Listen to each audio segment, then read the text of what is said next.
嗨，大家好，我是坦平树。今天是2025年5月7号。这一期咱们看一篇这个财新网的报道，叫万亿个人不良贷款待消化，银行加速转让，信达入局收购。万亿个人不良贷款什么概念呢？恒大暴雷，恒大的负债是2万多亿，那这个咱们个人不良贷款又来个1万亿啊，万亿以上，这什么概念？银行面对这么多个人不良贷款，这个他的报道前言部分说啊，除了信用贷，有房产抵押的按揭贷和经营贷的违约也在攀升。各贷不良处置面临多头共债、司法资源有限和本金不能减免等问题。司法资源有限就是你打官司啊，你都排到2年以后了，但是有点夸张啊，这确实是这样。有的法院根本就不受理，他开庭都开不过来啊。这个文章说啊，他说我们现在都是求客户，求求你把贷款利息还了吧。谈及小微企业经营贷不良攀升的压力，一位国有大行东部省份支行行长告诉财新网说，每到贷款结息日都非常紧张，挨家客户问能还利息吗？也就是你把利息还上，那就不算不良了，大家都好过。只是那本金呢，那以后再说吧。说甚至想办法帮客户还利息，只要能还利息，就暂时不会成为不良贷款，一切都好说。你看看，自2024年上半年起，银行个人贷款风险加速暴雷啊，引发关注。从2024年财报数据看，多家银行的个人贷款不良率在贷款总规模增长情况下持续攀升，且住房按揭、消费贷、个人经营贷、信用卡不良率上升。大家记得我前不久说的吧？为什么很多这个小贷公司啊，很多这个放高利贷的那平台纷纷的要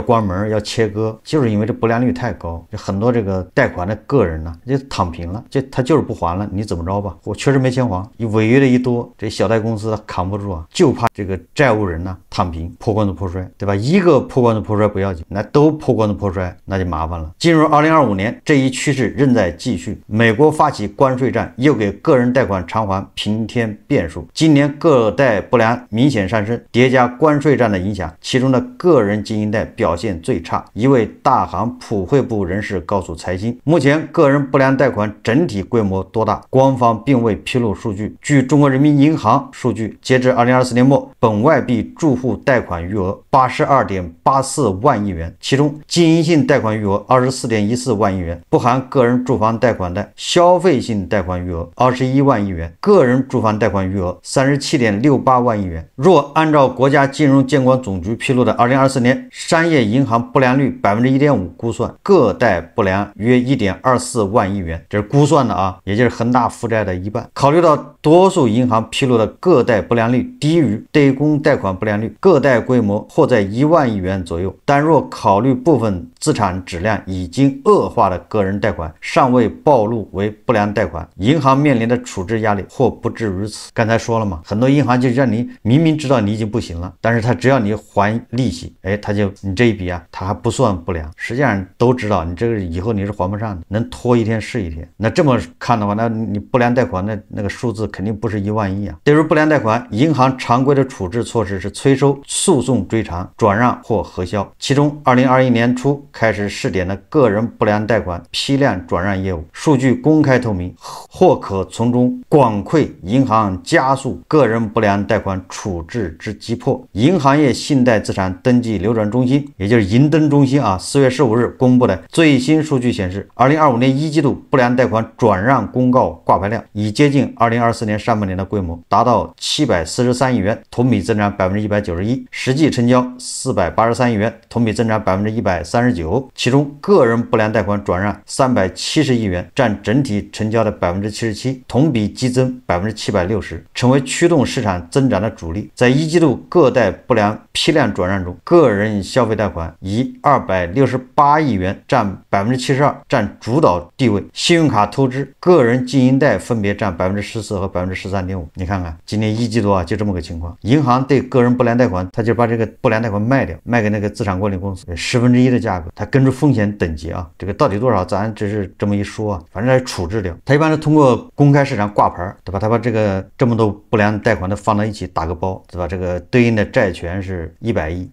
那么多资产管理公司，你们来出价，对吧？价高者得，说不定最后啊8000万卖了，就这么个概念。资产管理公司把这个拿回去之后就开始追债，把它分门别类，看哪些能要回来，哪些能多少要一点。市场规模快速扩容，驱动参与者格局生变。从资产出让方看，除了前几年占主导的股份制银行，也看到更多国有大行和消费金融公司开始甩卖各代不良资产包。就是我刚才说的啊，在资产受让方中，2025年一季度，全国性资产管理公司中国信达首次跻身批量个人业务前10大活跃受让方机构名单。此前盘踞该名单前10的均是地方资产管理公司，就是 AMC 啊。这个好理解啊，因为前几年这个个人贷款不良的都是那个城商行，这个就是地方的还什么村镇银行，这一不良地方政府为了对吧让银行的报表好看一点，把这个都拨到这个地方的资产管理公司，让他们买走。最著名的啊，当然这个情况不是100%一样啊，最著名的就是盛京银行，它不是受恒大影响吗？恒大很多贷款恐怕还不了，这个盛京银行啊，干脆啊，这沈阳国资委把他所有的资产给买了，你说多少钱就多少钱。那里面的他包这个资产包啊，那里面什么不良的什么的，反正一把卖给沈阳国资委，然后这个盛京银行拿的就是钱，然后他就是轻装上阵啊，换血了，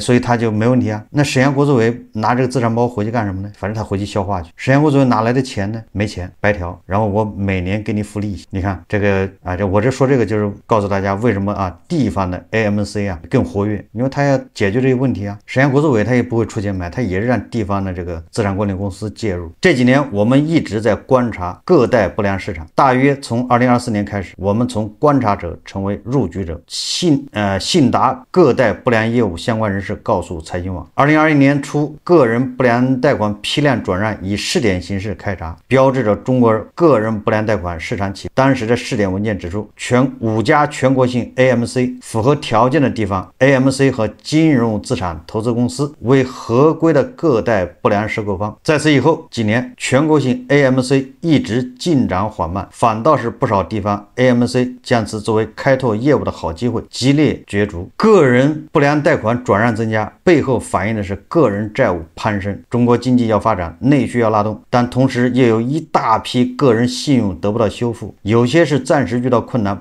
得不到纾困。前述中国信达人士告诉财经，各代不良业务关系金融风险化解以及个人社会信用重构。作为国企和全国性 AMC 的中国信达，在根据市场变化调整业务布局的同时啊，更希望推动行业探索债务人信用修复与重构社会信用的可行路径。按揭和经营贷承压，在个人贷款的总盘子中，近38万亿元的住房按揭贷款仍是资产质量最优的部分。所以说我们一直说按揭贷款是银行里面肥肉啊，所以你对吧，很多韭菜老想着提前还按揭贷款，然后呢银行老是给你设置障碍，为什么呢？因为这块是最肥的，你还了它就没了，他就不想让你提前还，给你设好的门槛。2024年不良率整体不到1%，也就是38万亿的这个按揭贷款不良率都不到1%，但银行担心出现抬头迹象。根据财新统计啊，在2024年年报披露细项数据的6大国有大行和6家上市股份行中，有11家的住房按揭贷款不良率同比上升。这个大家好理解啊，也就是楼市不景气啊，房价一下跌，再加上很多韭菜失业找不到工作，那他只能断供弃供，那没办法，那不就是不良了吗？所以你看啊，就反过来说啊，就是这个6大国有行和6大股份行个人按揭贷款不良率上升，不就是说明楼市不景气吗？不就说明就业难吗？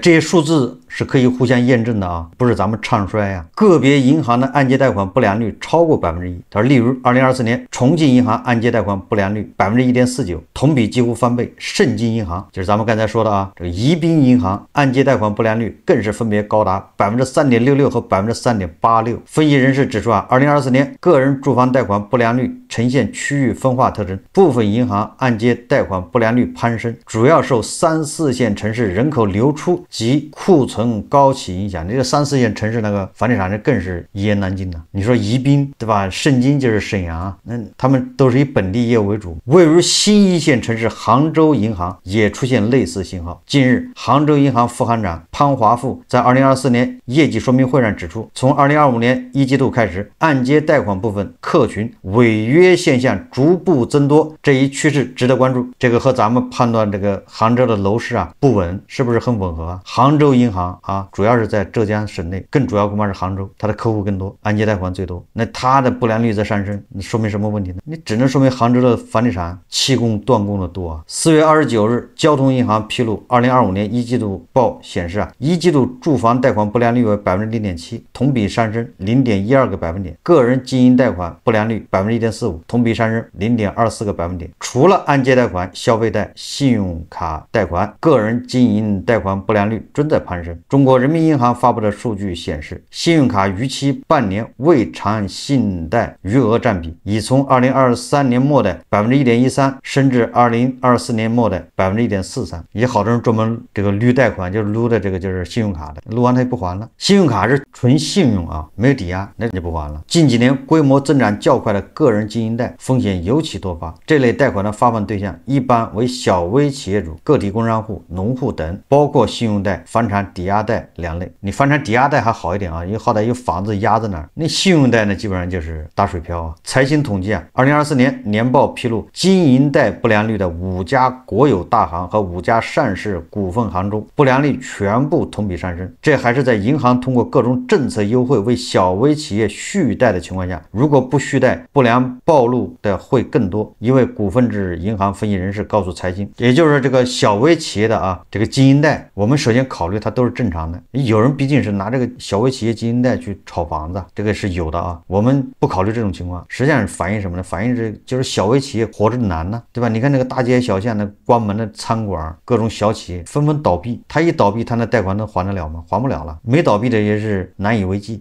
那个小微企业经营贷不良上升，那就说明这个，对吧？这企业经营环境恶化。刚才说了嘛，就业难，对吧？房价下跌，这导致那些买了房的业主啊，他的个人按揭贷款就不良。这个多位银行人士谈到，本人个人经营贷风险暴露与房地产市场低迷有关，以房产为抵押物的抵押贷遭遇房价下跌，部分个人经营贷到期后不满足续贷条件，需偿还一部分本金。你看，这就是抽贷了啊！你本来贷了500万，现在说你这个房子，你一般的是你的房子值1000万啊，给你贷款500万，现在你的房子只值800万了，那他只能给你贷400万，那言下之意就是你还得还100万回来。那很多企业没有这100万，这就属于抽贷啊，那就会出现违约。这个我记得我在前年的节目里面讲的比较多，就跌啊，房价一下跌，以房地产做抵押物的这些贷款的马上就会爆雷，银行就会让你要么增加抵押物，那你说谁能找到新的抵押物就补充抵押，要么你少贷钱，你还一部分钱。那你说一般的企业都是，对吧？那现金流绷得非常紧，这个时候银行让你还一部分钱，还得了吗？就爆雷啊。前述大行普惠部人士认为，经营贷风险暴露的另一个原因，很大一部分是个体工商户和小微企业主要以经营餐饮、休闲娱乐为业态为主，而服务类消费复苏缓慢，导致一些小商铺倒闭。我刚才说的啊，企业经营贷就说明了这个企业经营困难啊，这个面临的环境恶化。另外，关税战的影响不容忽视。前述大行普惠部人士举例称啊，广东东莞被誉为世界工厂，是全球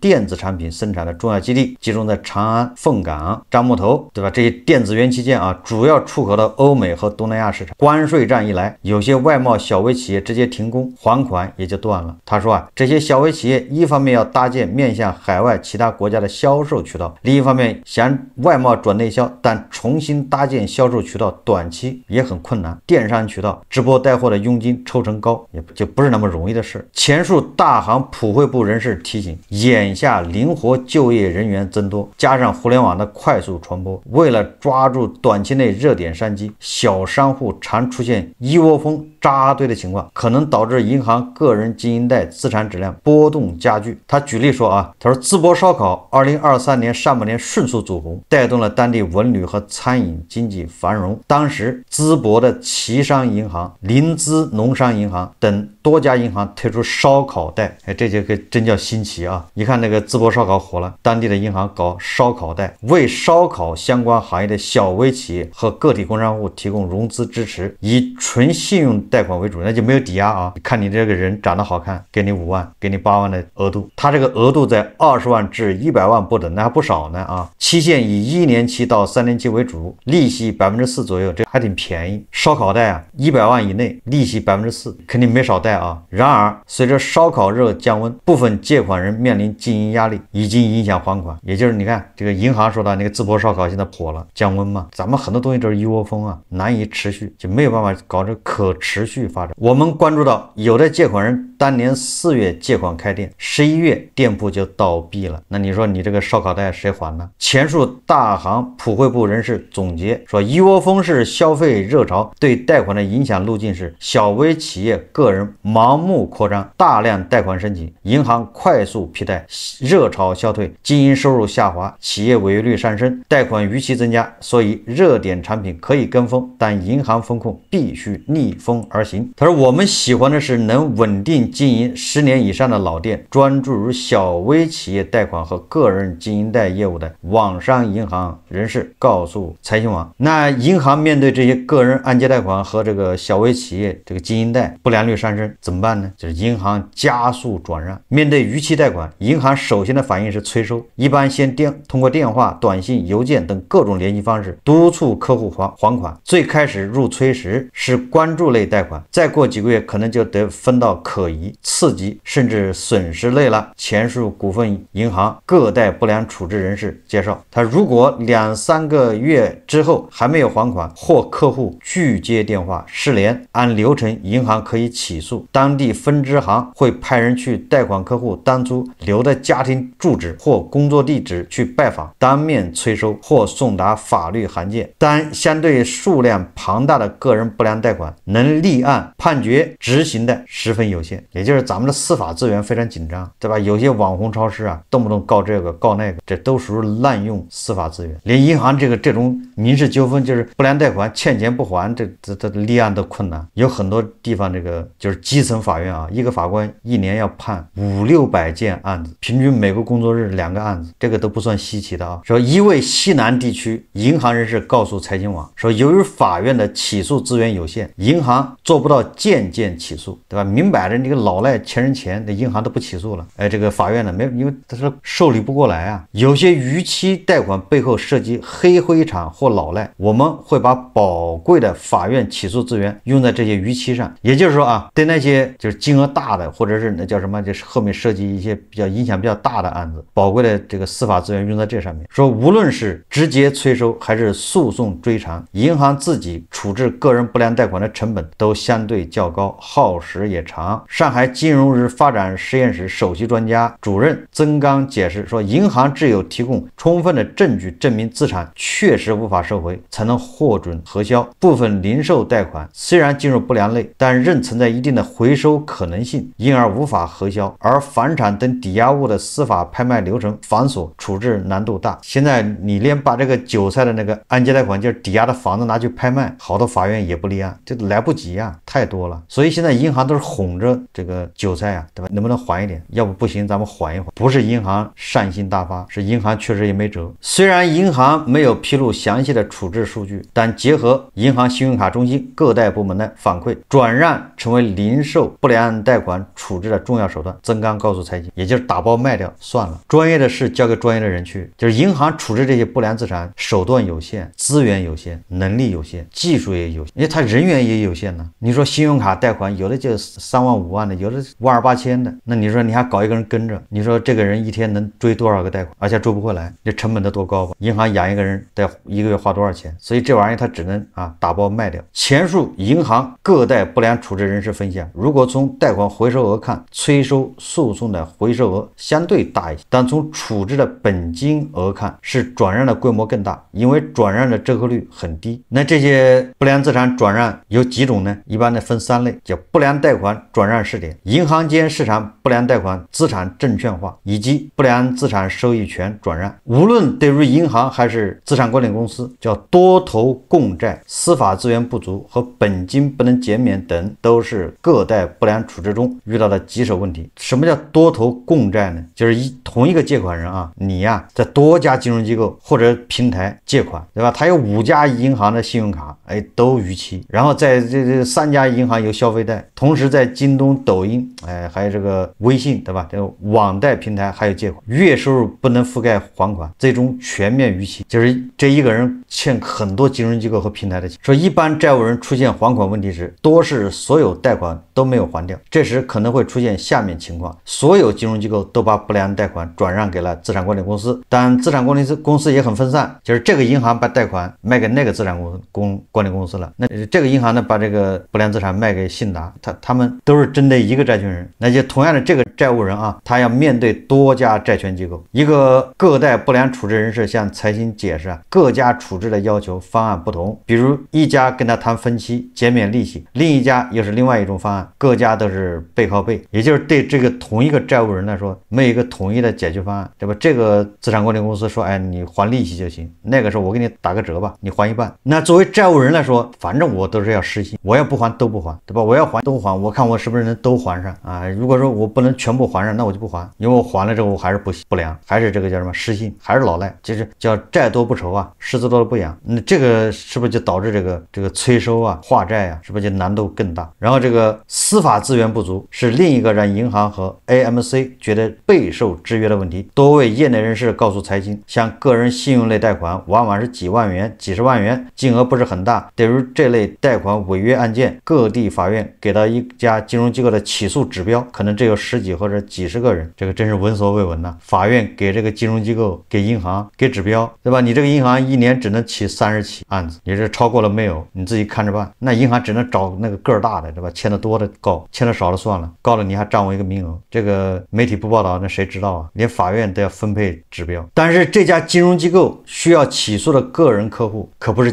几十个人呢，而是几万人，那真叫杯水车薪啊！你看啊，这个财经网报道，他说全国一年审结的金融借款、信用卡等纠纷案件大概是200万件左右，这也不少了。全国一年啊，关于这个信用卡、金融借款的这个案子要审结200万件，但一家银行的个人不良贷款案件可能就超过200万件。前述各贷不良处置人士指出，传统的司法资源肯定无法覆盖或支撑海量个人不良贷款司法诉讼请求。这就是我以前节目说的啊，这个所以银行推消费贷那简直是得不偿失啊！你说银行推消费贷那真是被逼的啊！消费贷你说你贷个3万5万，贷个10万8万的，你说人又多，到时候一违约好嘛，告都告不了。所以银行特喜欢给那房地产开发商贷，一贷20个亿，对吧？一贷几个亿，给你贷个几十万的，那他那个人工成本都不够啊！以后违约了告你他没法告。在他看来，应该探索一些创新的司法解决路径，比如是不是可以探索通过批量诉讼、批量保全、多元仲裁调解机制等科技的方式，疏导各贷不良处置的司法资源限制瓶颈。